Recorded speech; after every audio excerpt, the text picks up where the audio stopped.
What's up everybody, Joe Lawson here from Average Joe's Fitness, and today I'm going to be talking metabolic adaptation.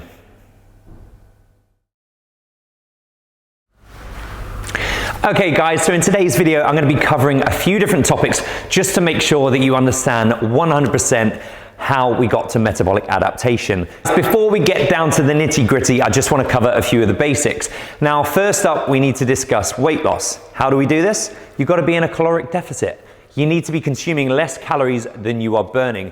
You can't dispute this. It doesn't matter what diet you're on, whether it's a low carb, high protein, ketogenic, you name it. There's so many different diets out there. The one reason they all work is because you'll be on a calorie deficit, okay? So don't listen to any of the bullshit that's out there. That's all it's about. However, it's not quite as simple as that because there's a lot of things that are involved when it comes to weight loss and when it comes to safely losing weight as well, okay? So I'm gonna try and cover as much stuff as possible. Okay, first up, we're gonna cover Tdee, which is your total daily energy expenditure. Okay, this is made up of 4 different groups. So, your BMR, your basal metabolic rate. This is the amount of calories that it takes to keep you alive, okay? If you were lying in bed, not doing anything at all, it's just literally gonna keep you breathing. We actually burn 60 to 75% of our total daily calories just on these things alone, okay? So it might surprise you that something like exercise is actually one of the smallest on there. So we've got BMR, you've got TEF, which is the thermic effect of food. This is around about 10%, and again, these are approximate. It differs on person to person. Obviously, if someone's consuming a lot more calories, they're gonna be burning a lot more calories with the foods that they're eating, okay? So the other 2 parts that the Tdee is made up of is NEAT and EAT. You've got non-exercise activity thermogenesis, and then you've got exercise activity thermogenesis. So these combined, like I said, make up about 15 to 35% of your total daily calories burnt. This can fluctuate, obviously, because you have some people who are sedentary, have sedentary jobs.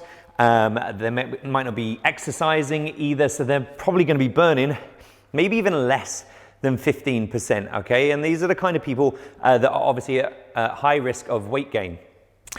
Okay, so your metabolic rate is basically your BMR. However, we're going to be taking into account the other parts of your Tdee as well when I'm talking about the amount of calories that you're going to be burning throughout the day. Okay, so I've drawn up 2 graphs here to show you how you should be doing things and then how you shouldn't be doing things. And more often than not, this is exactly what happens, and this is going to explain yo-yo dieting to you. Now then, if you've ever been on a diet, lost weight, and then boom, put it all straight back on again, hopefully I'm going to explain exactly why that has happened, and then I'm going to explain how we can potentially not do that again in the future. So our graph here, all of the numbers are hypothetical. Please don't take these as literal because everybody is different.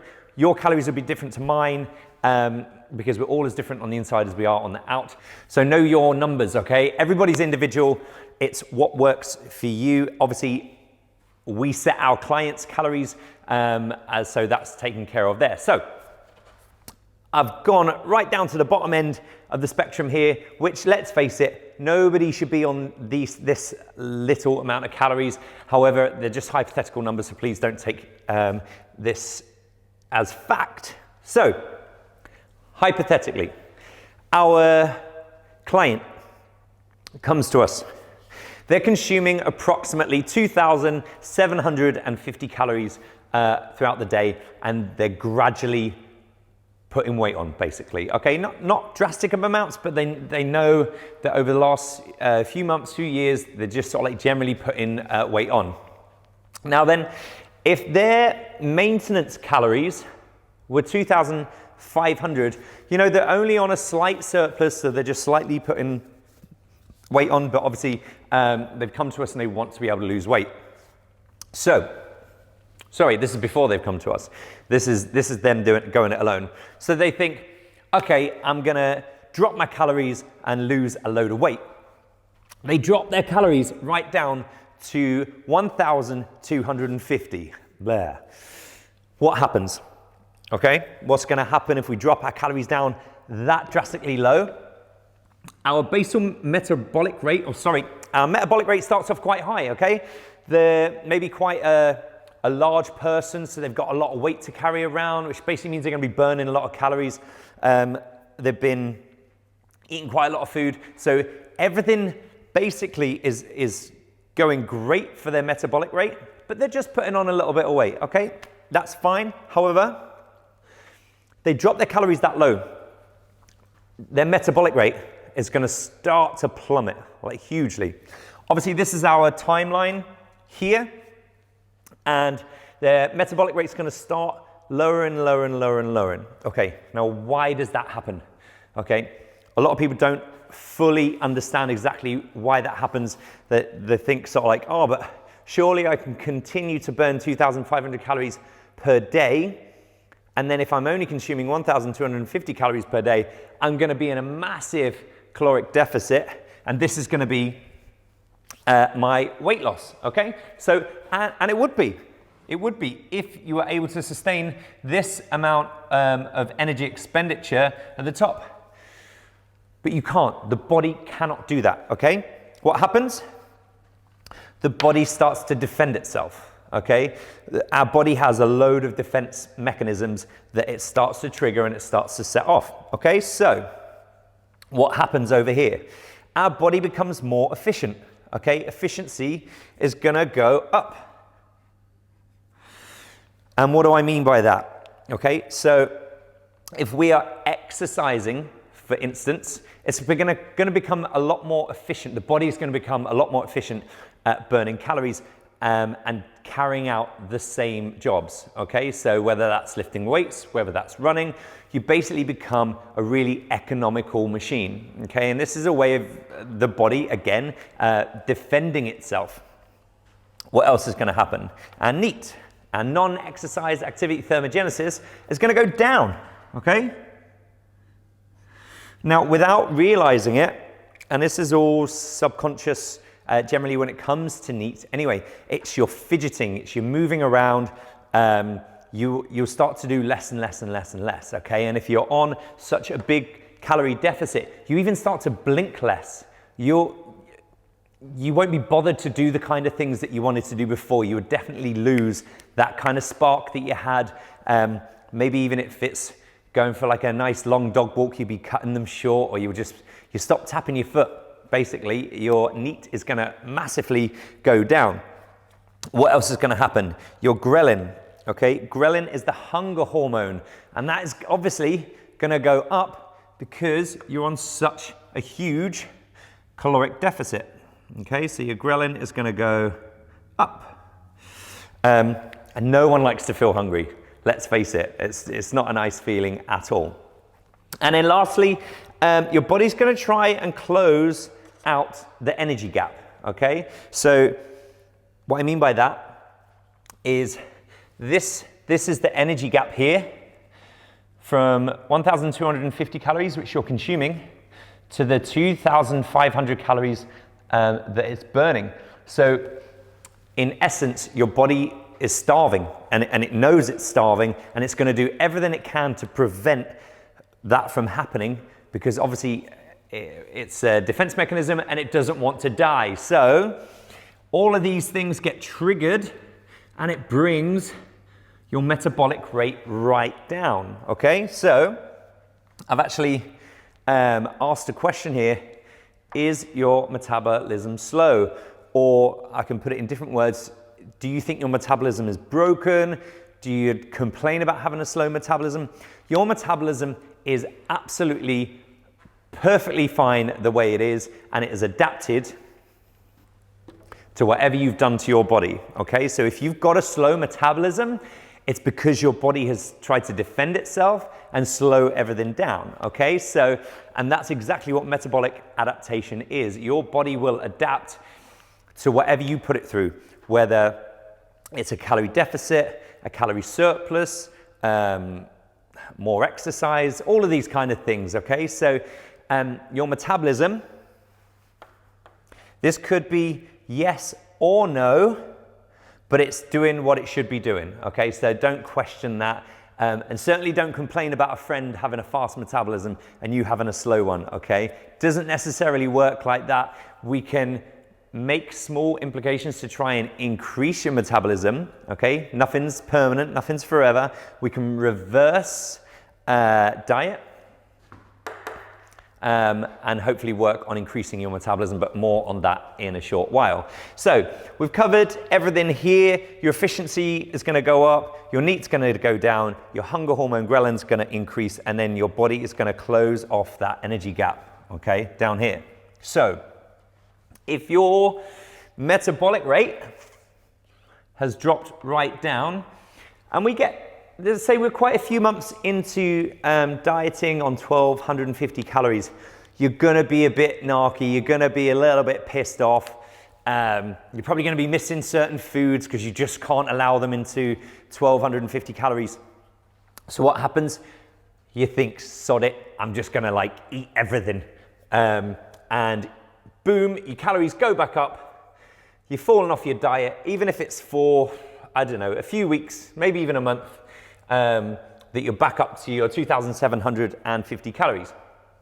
Now what's happened down here, your basal metabolic rate, your metabolic rate isn't gonna increase or go back up as quickly as we would like it to. Okay, so what's happened here, we've had, this is weight loss, the difference between calories in and calories out. Okay, great. You would have lost a load of weight. And this is generally what we see with first-time people into dieting. They lose a load of weight and everyone's like, oh my God, Janice, you lost 10 pounds in a week. Yeah, great, whoop-de-doo. However, you've probably just absolutely ruined your metabolic rate and set yourself up for a fall in the future. So I'm sorry, Janice. So what happens when Janice increases her calories up and her metabolic rate's down? Then this is the difference. I should use a different colored pen here. Between fat loss and weight gain, okay? And then what happens when they reduce their calories, reduce, even here, and here, you're reducing your calories and you won't see much or any change at all until we get to our, the amount of calories that you're gonna be burning, okay? So your Tdee is right down here, and you're having to reduce your calories right down to 1,250 again, but this time you're seeing a really, really small amount of fat loss, okay? Very, very small amounts. And then your metabolic rate's gonna drop even lower then until it actually meets the amount of calories that you are consuming. Okay, so it's really hard to come back from that because as soon as you start to increase your calories again, you're just automatically going to be putting on weight, especially if it's not controlled, okay? So when we start to change things around, we want to do it in a controlled way, and this is called reverse dieting, okay? So I just want to make sure we're covering all of our points here. Our metabolic rate, especially with drastic weight loss, a crash diet can slow your BMR, okay? And this is not something that we're able to increase after that. We can work on these other areas, but your BMR is basically set in stone. There's not much we can do about that. However, I mean to increase. It's really hard to increase your BMR. However, crash dieting can actually slow it down. And it's super difficult, if not impossible, to come back from that. Okay, so your BMR or your metabolic rate is going to slow down by 15 to 30%, and this is usually a lot more than we account for, especially when it comes to like calorie deficits. Okay, so I'm going to move on to how we could do it a little bit different. Okay, so our client has been on 2,750 calories. They're slightly gaining weight. Okay, now I'm guesstimating here. We guess that their metabolic rate is around about 2,500 calories, as in the amount of calories that they're burning per day. So to safely lose weight, you want to be on approximately a 500 calorie deficit, okay? This is going to lower the less amount of weight that you have to lose. But if you've got a lot of weight to lose, yes, you could probably be on more than that, but it's a safe number that we're not going to mess up your hormones. It's not going to be a drastic weight loss. It's not going to be a crash diet. Okay, so let's say our client is burning 2,500 calories per day. So we start them off on 2,000 calories per day. And you might be thinking, oh my God, 2,000 calories per day. But if this is tracked and it is exactly 2,000 calories a day, this person is going to see a weight loss of around about 1 pound per week, okay? So 1 pound of body weight is approximately 3,500 calories, okay? So a caloric deficit of 500 calories per day is 3,500 calories. So a nice safe pound of weight to lose each week. And I know a lot of people think, oh my God, I want to lose 4 pounds per week. Yes, it's possible, especially as 1 gram of carbohydrates, the body stores around about 2 to 3 grams of water. So if you start to reduce all of your carbohydrates, you can lose like maybe between 5 and 10 pounds a week. Unfortunately, it's not all going to be body fat, okay? So don't be fooled into thinking that either. So I digress, as ever. So we get our client to consume 2,500 calories. Great. That we can continue them on this amount of calories for maybe 6 to 8 weeks, depending on their results. Everyone's different, like I said. And then when we start to see a plateau, and what is a plateau when it comes to weight loss? It's metabolic adaptation. That's exactly what a plateau is. Your body is adapting to the amount of calories that you're consuming until it levels out, until it plateaus. So we would then reduce our calories again, but now we're going to be a little bit more sensible with it because we've still got a bit of a caloric deficit. So we're going to drop down to 1,750. So it's a 250 calorie deficit or increase or reduction in calories. And then we continue again for maybe 6 to 8 weeks, depending on the client's results. And what's happening? Our metabolic rate, it hasn't plummeted. We're gently decreasing. So when we get to a point where our metabolic rate meets the amount of calories that we're consuming, we either have reached our goal, great, fantastic, and then we need to work on maintenance, or what I would definitely recommend is reverse dieting, okay? Or having a diet break, okay? It's not a Diet Coke. I will explain that. Okay, so having diet breaks can have huge positive effects on your weight loss, okay? So what I mean by that is maybe a few days every couple of weeks, even 1 day a week if you want it to be, where you're not in a calorie deficit, okay? You're just gonna consume your calorie maintenance. So if obviously the maintenance calories are gonna slightly reduce as we go along here, but at the beginning, if our client is consuming 2,000 calories, and let's say they've done really well for the first 4 weeks and they just wanna have like a bit of a diet break for 1 to 2 days, they can still consume 2,500 calories and it's not going to affect their weight loss. It's just going to be maintenance, and that's exactly where they're going to be. Now, where I see a lot of people go wrong with this is they will consume their maintenance calories, even over here. Let's say they get a month in or something like that, 2 months in, and then they go back to consume their maintenance calories, which is 2,500 up here. But their metabolic rate's already lower. They're already burning far less calories than where their maintenance used to be. Okay, so we need to adjust as we go. So the further along the line that we go here, if you wanted to have a diet break, you would just make sure that it meets your maintenance calories. Obviously, these are all hypothetical numbers, and you would have to know yourself or speak to your coach or speak to myself to find out exactly what that would be. But generally speaking, if we can maintain around about approximate 500 calorie deficit per day, then you're going to be keeping your hormones in check, you're going to be happy, and you're also going to be seeing some fantastic results as well. You're going to be able to perform in the gym.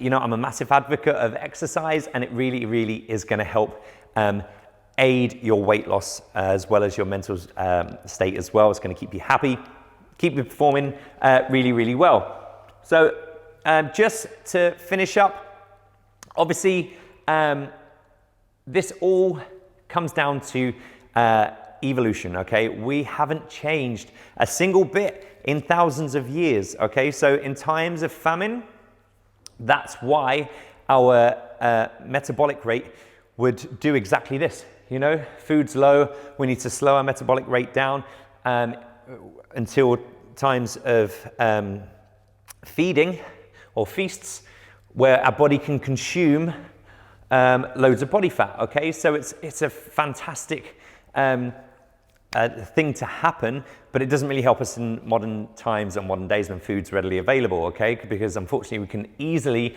put on, add or gain weight and store it, and we store fat really, really easily, okay?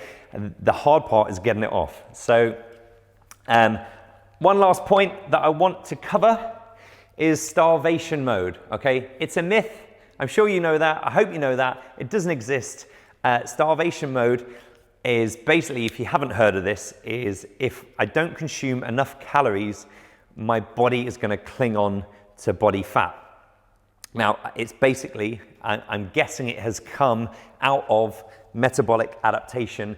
So hopefully you fully understand metabolic adaptation now. It's just like this would never have happened ever. However, somebody eating few calories might not see much weight loss, and that's probably where that stems from, okay? So I hope metabolic adaptation is cleared up, you fully understand, and you can make better choices when it comes to your nutrition. Please don't crash diet, sensibly diet, and if you do so, these could be lasting changes forever, okay? So the kind of results you're looking for are ones that are going to be with you for life, not just a quick fix for a few months, and then boom, you're yo-yo dieting, you're putting loads of weight back on again, okay? That's it from here, guys. I'll see you in the next one.